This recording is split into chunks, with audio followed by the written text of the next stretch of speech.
اللہ اکبر اللہ اکبر اللہ اکبر لا الہ الا اللہ۔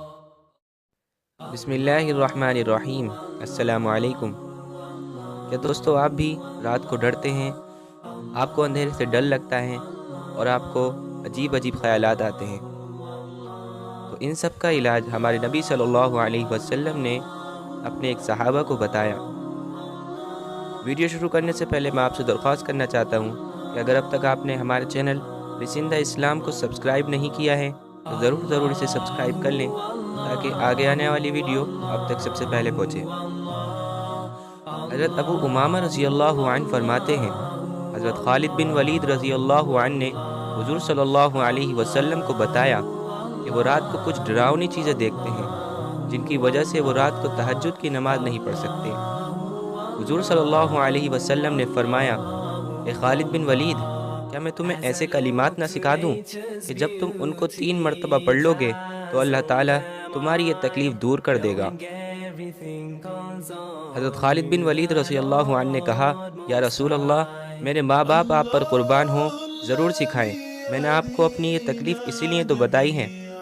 حضور صلی اللہ علیہ وسلم نے فرمایا، یہ کلمات کہا کرو، اعوذ بکلمات اللہ التامہ من غضبہ وعقابہ وشر عبادہ ومن ہمزات الشیاطین وان یحضرون۔ میں اللہ کے غصے اور اس کی سزا سے اور اس کے بندوں کے شر سے اور شیاطین کے وسوسوں سے اور شیاطین کے میرے پاس آنے سے اس کے کامل کلمات کی پناہ چاہتا ہوں۔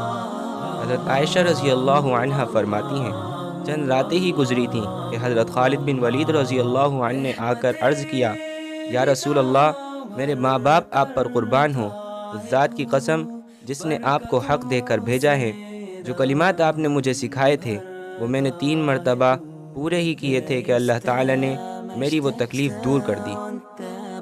حضرت عبداللہ بن عمرو رضی اللہ عنہ فرماتے ہیں، حضور صلی اللہ علیہ وسلم نے فرمایا، جب تم میں سے کوئی نیند میں گھبرا جائے تو یہ دعا پڑھے، اعوذ بکلمات اللہ التامہ من غضبہ وعقابہ وشر عبادہ ومن ہمزات الشیاطین وان یحضرون۔ حضرت عبداللہ بن عمرو رضی اللہ عنہ کا جو بچہ سمجھدار ہوتا اسے تو یہ دعا سکھاتے، اور جو ابھی ناسمجھ ہوتا تو یہ دعا کسی کاغذ پر لکھ کر اس کے گلے میں ڈال دیتے۔ امید ہے دوستو آپ کو ویڈیو پسند آئی ہوگی۔